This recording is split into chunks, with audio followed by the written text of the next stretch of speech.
Welcome everybody. I'm gonna make sure I am recording. I am recording. So just a reminder, I occasionally get questions about the recordings. And the way those work is they're all in that playlist on YouTube that I sent out an email with a little while back. I can send you guys that link again to that playlist. Actually, I can do that right now. I'll just pop it in the chat here. And this is just because I noticed that a lot of people were going into our actual class Zoom meetings, like in the middle of the night at 1 a.m. And I think that the Zoom link to this meeting versus Zoom links for the recordings were getting kind of confusing. So these are regularly updated and you can just see all of them. They appear at the bottom of the playlist as we put them up. So didn't have that link. Okay. So when we left off, we were talking about skeletal muscle, which is what we're going to continue with today. So we looked at some of the sort of external layers of the skeletal muscle and we defined a few terms. But what we're going to get into right now is the structure of the sarcomeres. So just a reminder, the sarcomeres are inside our individual muscle cells, so they're not cells themselves. They're going to be our contractile units here within our muscles containing these myofibrils. Okay. So we're looking here. And these myofibrils are going to be two. There are going to be two of them. We have thick filaments, myosin, thin filaments, actin. The way I remember that is that thin for me kind of comes first and actin starts with an A. I don't know if that helps you at all, but that's kind of how I just remember which one's which. So we're thinking about these sarcomeres. Remember, every time we see that word root sarco, we know we're talking about something in a muscle cell. Okay, when we're talking about the sarcomere, so the sarcomere is going to be the part of our muscle fiber that's going to physically get smaller, physically going to contract. So what we're talking about here first are the pieces of the sarcomere, and then we're going to see basically that our myofibrils, our actin and myosin, are going to slide past each other to pull the edges of the sarcomere in. And so our sarcomere is going to physically shrink as our muscle contracts, but we're going to maintain all these elements, and none of these fibers themselves are going to get shorter. So we're going to be talking both about the fibers here, our filaments, our thin and thick filaments. We're also going to be talking about the zones, which are regions where different parts of these filaments overlap. Okay, so that's what we're looking at here. And I actually like to kind of start at the bottom of the list. That's what makes most sense to me, is first by defining our sarcomere. I might even pull up our annotation tool. Hold on a sec, just so I can highlight these for you as we talk about them. Okay, so when we're talking about an individual sarcomere, the way we figure out where our sarcomere starts and ends is we find something called the Z-line. So our Z-line is this zigzag structure here. Okay, so here would be one edge of the sarcomere, and the other edge of the sarcomere would be at the other Z-line. So here we have our other end. So this whole region in between is our sarcomere. The other structure that I like to think about next, so here we see our Z-line. The other structure I like to think about is the M-line. So M-line, conveniently M, middle, runs straight down the middle. Okay, so we can see these on our sort of cartoon drawing, but if you were actually looking at like a histological slide, you would also be able to see them. So at the bottom here, what they're showing you is they've pulled out this sarcomere that I've been highlighting here. They're showing you what it would look like if you looked at it under a microscope. So These regions were actually named and people looked at them before we actually fully understood the structure of the sarcomere and how it contracts. So that's part of why the names aren't always obvious. But we can see here we have our Z line on either end of the sarcomere, and we have our M line here in the center. Okay. I like to start with the Z line and the M line because each of them is associated with just one of our type of filaments. So the M line stands for middle, but also we could think of it as standing for myosin. Our M line is going to link those thick filaments. So linking the thick filaments. So our thick filaments in this image, we'll just plop some dots on here. I'll pick a different color. So our thick filaments are in kind of this pinkish color, reddish color. So this that I'm circling here is a thick filament. So that's going to be a unit of our myosin.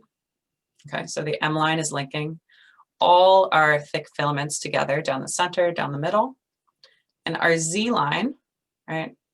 Our Z line is going to be linking together our thin filaments here in kind of purple blue. So we can see this zigzag line is connecting these projections of the thin filaments in. We can see that they're all connected here at the end of the sarcomere. Okay, so those are kind of the borders of our sarcomere. Then we start to name these other zones.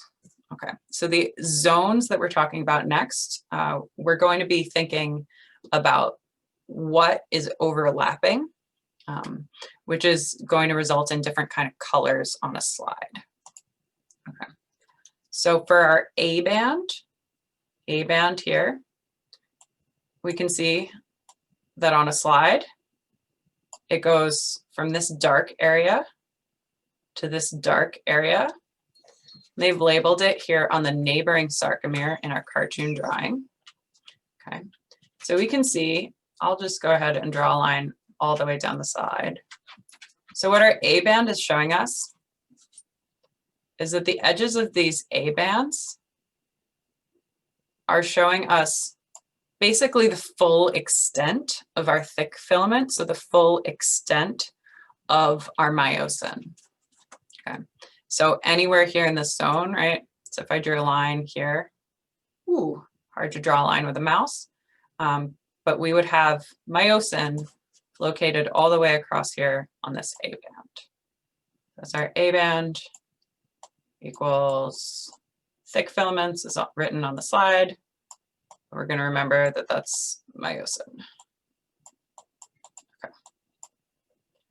So our next zone lies within the A band. So it's like a subset of the A band. So I'll pick another color again. Okay, so that's our H zone. So our H zone, because it lies within the A band, we're still going to see that there's myosin. There's still thick filaments there. But we can see on the slide, right, that it's a lighter color, right? So we can see that it's lighter in our H zone at the center of the A band. That's because what the H zone is here, you can see that we've got this central part of the myosin, but we don't have any overlap with actin. We don't have any overlap with the thin filaments. So I'm going to pick my previous color and highlight something in the A band here, right? So in the A band, part of this region, right, involved both a little bit of our myosin here and a little bit of our actin here. I thought that would highlight, but I'm crossing them out. You can see the overlap though. Okay, so that would really be this dark part, right? Would be where we had both our actin and our myosin. The H zone in the center is where we have just the thick filament, so just the myosin. Okay, so a thing we'll notice when we eventually get to contraction So that because the way these sarcomeres work is basically we start to slide things together. We slide our Z lines closer by creating more and more regions of overlap. We'll see that because our myosin molecule basically stays the same side, our A band won't shorten, but our H band will as we start to have more and more overlap with actin once we pull these towards the center. We'll look at this again once we talk about contraction, but that's one of the reasons we care about these regions. It's not just for arbitrarily naming them, it's because when we look at how they change size, we can actually understand how these filaments are working. Okay, so the final one is the I band. So for our I band, we got it out at the side here. So our I band is the part basically that's not our A band. Our I band isn't even just part of one sarcomere, right? We said the sarcomere was from Z line to Z line. So you can see that in our I band, we have one side of the Z line, and then we also stretch into the next sarcomere. Okay, so past the Z line. What our I band is a light band that shows us where there's thin filament with no overlap. So this is going to be tricky to highlight, but what we're talking about is like this region, right? So where we just see this blue actin stuff, we don't see any of the thick filament or myosin. Okay. So hopefully my scribbles helped there a little bit. Does anybody have a question about one of these zones or bands? I want to hear a description of a zone again.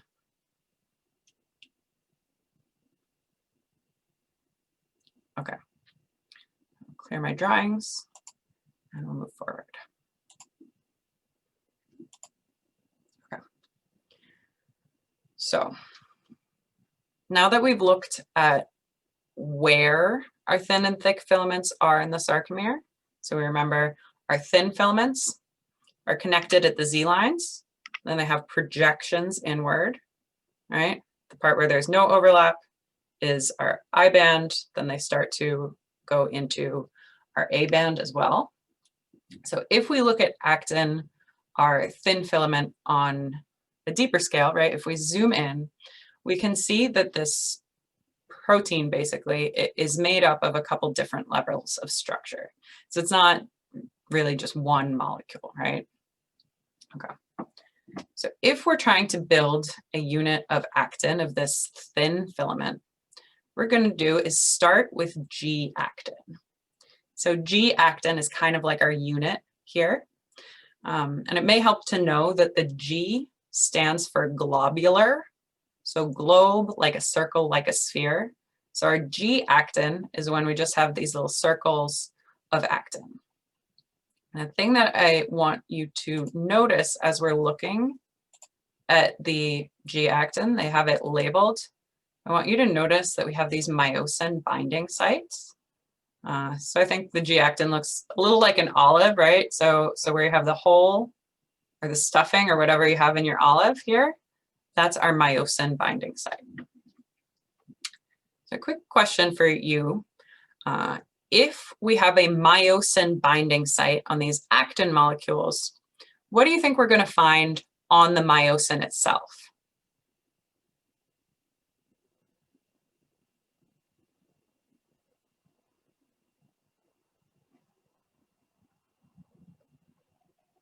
So if we have a site where actin binds to myosin, and we can see a myosin binding site on the actin, we're going to have basically the opposite once we look at the myosin, right?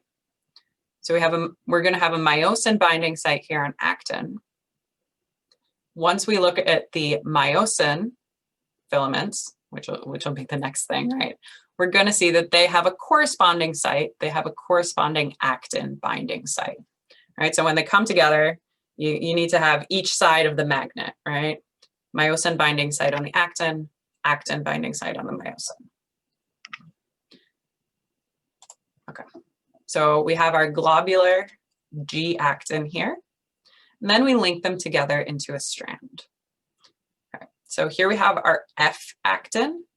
F here stands for filament, basically. So filament is once we have a strand of actin, and we link together these G-actin molecules. You can see that we now have these myosin binding sites, right? They've also kind of all lined up here. And that's going to be important as we start to look at the interaction between the actin and the myosin. Okay. Before we do that, we're going to note that we actually have two strands of F-actin that wind around each other into a double helix, right? So they just twist and spiral. Okay. Then we're going to see that we have these two kind of regulatory proteins that interact with the actin. We have tropomyosin and we have troponin. Okay, so those are both in pink. Tropomyosin, you know, this is not a myosin molecule itself. What it's doing is it's covering up these myosin binding sites. Okay. So at the myosin binding sites, we are eventually going to see myosin actually binding to them, right? But at other times when we don't have myosin binding, we're going to cover up those binding sites with tropomyosin, which is going to block the myosin. This is going to be really important as we start to think about how we turn contractions on and off. Right? We don't always want contractions to be happening. So it's going to be key that we cover up those myosin binding sites when we don't want actin to bind myosin because we don't want contractions to happen. Okay. The other thing that we're going to be looking at here is the troponin. Okay. So the troponin complex is also bound here to the globes of actin, right? You can see it's on an individual G-actin. And we can see that it's sitting right next to the tropomyosin. The troponin technically is made up of three things. It's made of an I protein. So the I protein would be the part that's actually attached to the actin. So like down here at the bottom, you can see it's kind of like three bubbles attached together. So the I part. Then we'd have the T part.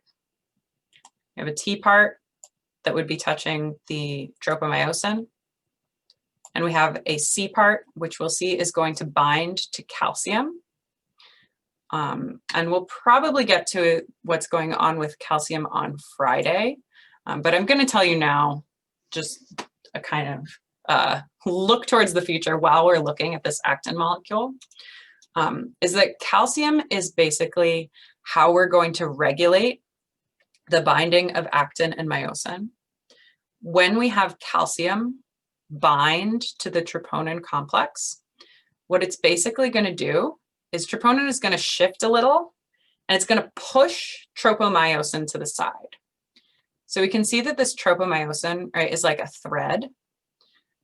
So when the troponin complex encounters calcium, it shoves the tropomyosin to the side, which has the result of exposing those myosin binding sites. So when there's calcium, that's when actin will be able to bind together with the myosin. So it's really the presence of calcium that's going to allow contractions to happen.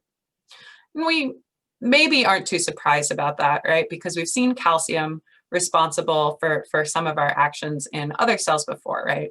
We saw that calcium was the trigger for releasing neurotransmitters in our neurons.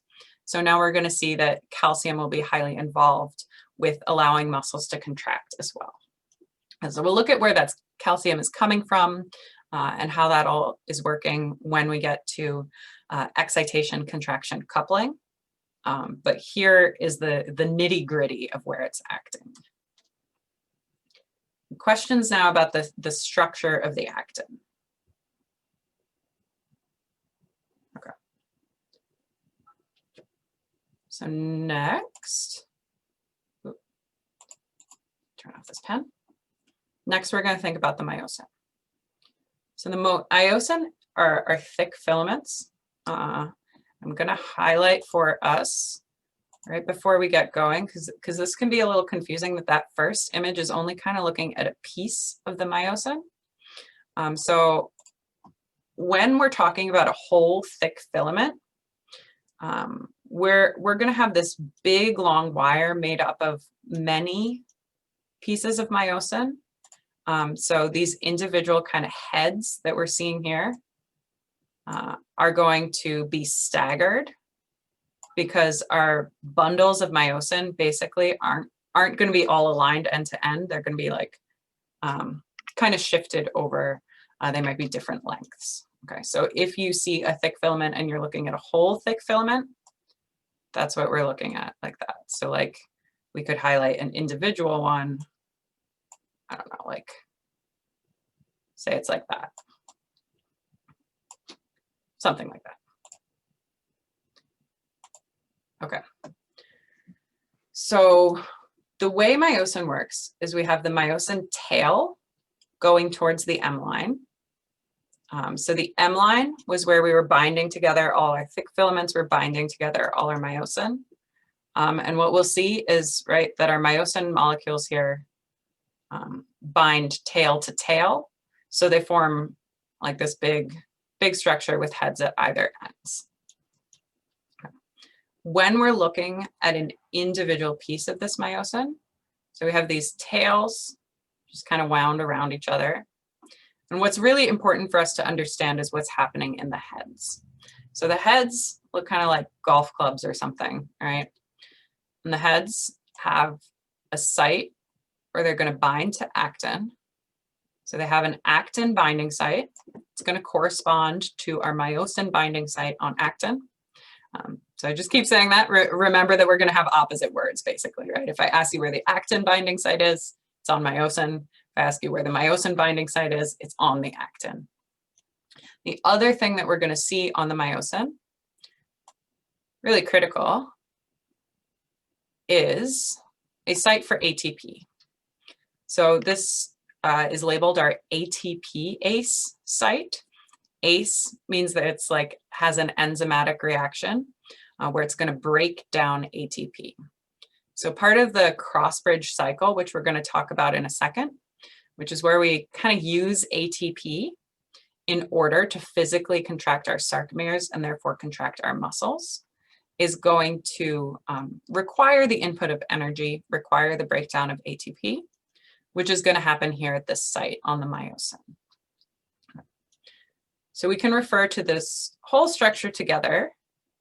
I did just say we're going to go into the cross-bridge cycle. So if we're wondering what a cross-bridge is, basically we're talking about this whole head end of the myosin as a cross-bridge. That'll make a little more sense once we look at physically how the myosin and the actin are coming together. Okay. Yeah. Sorry, sometimes I don't look at the words on the slide and just explain them, and then I need to check that I actually said all the things, but I did. Okay. The final protein that we have in our sarcomere, which we don't think about really very much, we basically have like a stabilizing protein called titin. It's super elastic, and you can think of it just kind of like a spring. It's not going to be involved directly in our cross-bridge cycling, so it's not going to be involved directly in muscle contraction, but it's just kind of holding everything in place. So it's super stretchy, so it doesn't really care about how much we've slid. It's just making sure that these thick filaments kind of stay roughly parallel to each other, interspersed right with the actin. So it binds here the ends of our myosin, the ends of our thick filaments, to this Z line, to the actin. Okay. And you'll note here that in this state, right, there's nowhere else that the myosin and actin are bound to each other. So right here, we're not contracting. So we would have that tropomyosin covering the myosin binding sites, which means that myosin wouldn't have anywhere to bind to. So they're not touching each other anywhere. We just have this titin kind of at the end, making sure they don't shift out of place. And that's basically its function. So we don't think about titin when we're thinking about like the names of those zones, for example. Okay. So our big conceptual thing that we want to understand when we're thinking about muscle contraction is how we generate force, which is going to be through something called the cross-bridge cycle. But before we go through the steps of that, we just want to think about the fact that the way muscles are contracting, right, is not that these proteins themselves are shrinking. It's just their relationship is shrinking. Okay. So we have something called the sliding filament model. So I'm going to do this motion like over and over and over again every time I talk to you guys about this. So just so you know, what I'm showing you here with my hands, my palms like would be the Z lines, and my fingers here are the actin, right? So these are the thin filaments. So what we're going to see happening in the sliding filament model is that our actin is going to get like pulled towards the center. So we're going to see that we have more overlap between the actin and myosin. And let's scroll back here just to look at the sarcomere for a second. So we had this bare zone in the center, right? Where we had this zone where we had just myosin. As we contract, we're going to pull actin in, right? So we're going to be shrinking the H zone, right? If you look back at the labeled zones of the sarcomere, that will make sense. So that's what we're shrinking here. So that's called the sliding filament model. The idea is that nothing is actually shrinking physically. None of these proteins, none of these structures are becoming smaller. It's just that they're changing their physical relationship to each other in space, which makes the sarcomere as a whole smaller.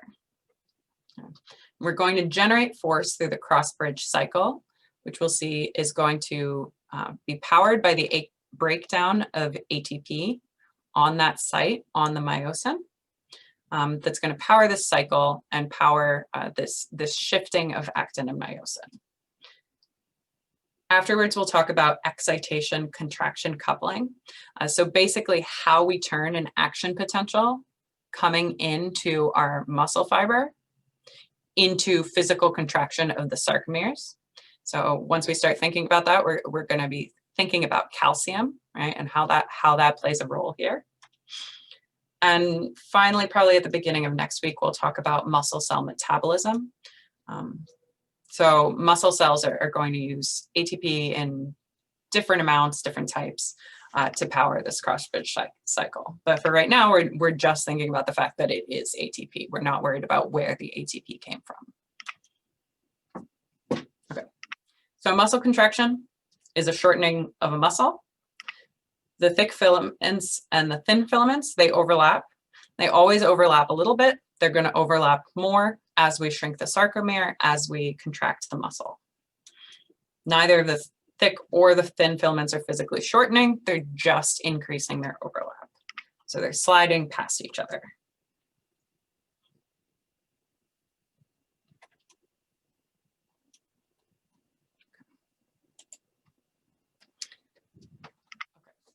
So if we look back at those zones and bands, as I was saying on the previous slide, right? So our I band was where we had just actin, just our thin filaments. Our A band was anywhere we had myosin, and we didn't care whether there was overlap or not. The A band is just the physical length of the myosin. Then we had the H zone, where we do pay attention to overlap, because the H zone is going to be like the opposite of the I band. The H zone is where we have just myosin. So when we are sliding actin past myosin, right? So when we're sliding these molecules towards the center, okay, we're sliding the Z lines closer together, right? So you can see here at the top, we have our sarcomere normally, and then at the bottom, we have our sarcomere after contraction. So you can see that our sarcomere has physically shortened the whole thing. Okay, all right, we've pulled this in. Okay, yeah. So it was wider, now it's narrower. Okay. The A band hasn't changed at all. The A band is just how long is our myosin. Our myosin is the same length, nothing shrank. So the A band is going to stay the same length. But the zones where we have overlap are going to change. So we're going to see that our H zone, which was where we had no overlap, right? So our zone of no overlap, as we pull those actin molecules in, right, they're going to overlap more and more and more, which means that our H zone is going to shrink, shrink, shrink, right? Because now we are making this overlap portion bigger and bigger. Okay. The other thing that's going to be shrinking is the I band. So the I band was the part where we had just actin, right? So it's going to be hard. Okay. My pencil in my teeth is my myosin, right? Okay. This is really hard. Okay, so my hands are the Z bands, fingers are the thin filaments, right? The myosin stays the same length as the sarcomere contracts.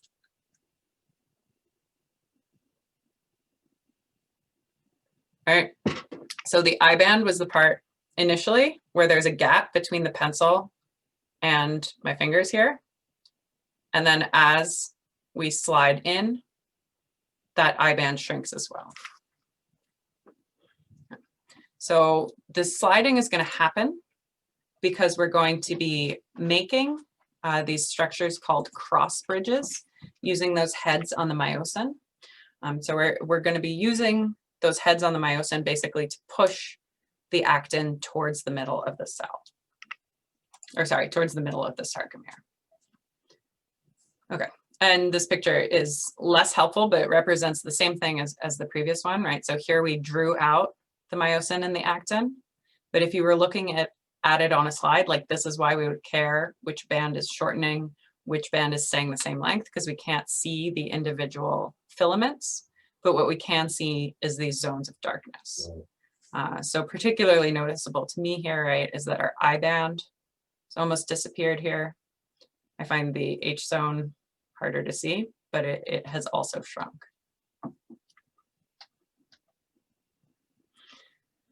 Okay, so we're generating this force through something called the cross-bridge cycle, which is a cycle, so it's a cyclical formation, of linking the actin and the myosin, which has the effect of sliding those thin filaments towards the center, towards the M line, okay?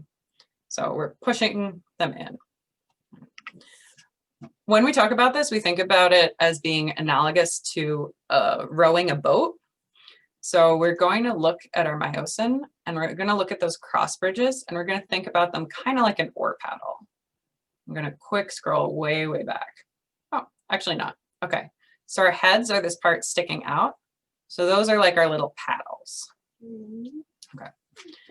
They're going to be linking the thick filament to the thin filament, which we're going to think of as sort of taking the oar and touching it to the water. And then we're going to push the water, right? And that's going to be what's causing the movement.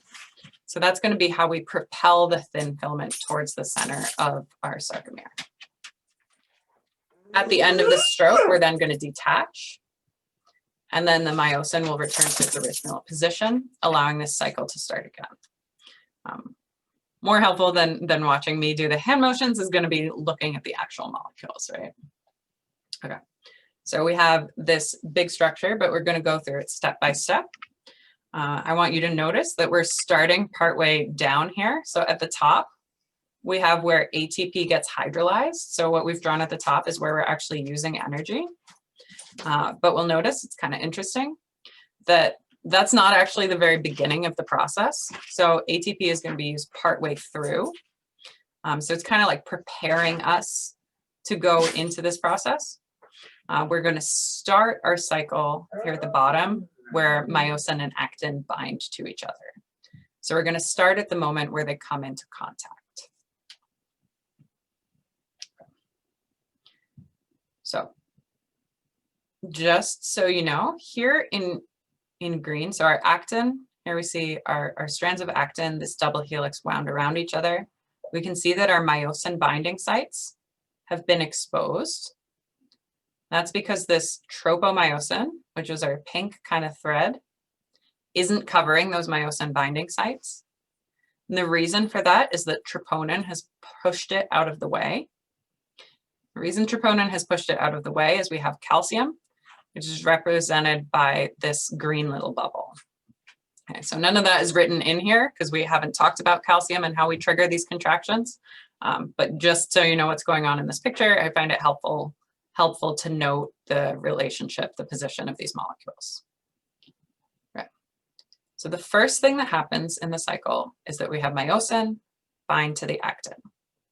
So we saw that on those heads of the myosin, we had the actin binding site. They're binding to the myosin binding sites on the actin. We'll note that in that ATPase site, so that was the other important site on our myosin, what we have is, right, a phosphate ion and ADP.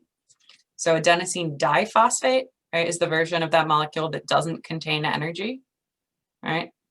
That's our two phosphate groups. It's the broken down form. So ATP was already broken down. What happens when we have myosin bind to actin is that this causes a shift and this phosphate ion basically falls off. So we have our phosphate ion being released after this first step. Next, we have what we call the power stroke. And this, unless you are very detail oriented, may not be immediately obvious to you. So I'm going to circle some things. So you'll notice here that when we have this OR structure, right? Yellow is not very visible. Okay, so we have this OR structure, and we have the head here of our myosin. You'll notice that this is like kind of straight, all right? The relationship between this OR and the end of the paddle. What happened is this phosphate ion came off. Is that this kind of bent the head in, right? So we can see that they're now almost like at a 90-degree angle. So kind of cocked forward. Okay, so it went from like this to like that. Okay, so that's what we call the power stroke. Because while this myosin head shifted shape, while it pulled back like this, it was bound to the actin, right? It was bound to our thin filament. We didn't break that bond. So, right, as we take, this hand's the actin, this hand's the myosin. So as we take this, bend it, right, we push on the thin filament. So what we're doing here is the power stroke pushing that thin filament, pushing the actin towards the center of our sarcomere. So that's our second step, is like actually that push.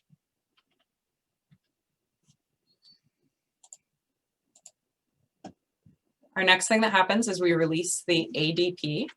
So we still had ADP bound here on the myosin. We're getting rid of it. So now we're going to basically have that ATP site free, which will be important in a little bit. Okay, but we're still bound on to our actin, so we still have this bond here. Okay. We'll now say that the myosin is in its low energy form. Okay, so this requires a little extra explanation. So this form of the myosin, where we have the head of the myosin kind of going straight from that paddle bit, we call it the high energy form because it's ready to bend and push, right? It's ready to bend and push. So this state where we're already bent in is our low energy state because it's not going to like bend more, right? It doesn't have anywhere to go. So it doesn't have any power or force it could generate when it's in this shape. Okay. So this is called rigor. So you might have heard like rigor mortis, right? When a body gets kind of stiff, doesn't have any energy, that's like this rigor step. Okay. So since we had a low energy myosin molecule, we want to give it energy again. So we're going to bind a new molecule of ATP to the myosin head. So we're going to see that come in here. So ATP is coming in. It binds to the ATPase site on the myosin. As it does that, once we have ATP bound in there, that pulls the myosin off the actin. So myosin, when ATP is bound to it, is less attracted to actin, so they come apart. So nothing's changed about the actin. What's changed is, the conformation of this myosin head, basically making it less attracted to the actin. Then ATP gets hydrolyzed, so we break ATP down. So when we break ATP down, we get ADP and our phosphate ion. Okay, so we broke it down into its parts, pulled off that third phosphate group. As this happens, we use that energy that we got when we broke down the ATP to shift the shape of myosin again. So as we shift the shape of myosin again, we pull it back into its high energy form, which is going to be like ready to bind to those actin sites. We're going to have this kind of straightened head here. So we're going to get ready to go into this next cycle, bind the myosin to the actin again, pull it towards the center again in the power stroke, rebind a new ATP molecule, and get back to the site. And we'll just keep going and going and going through this cross bridge cycle until we get a signal to stop. Okay. Questions about this cycle? Okay, so when the ATP hydrolyzes, that's what causes it to go back to its high energy form? Yes. Okay.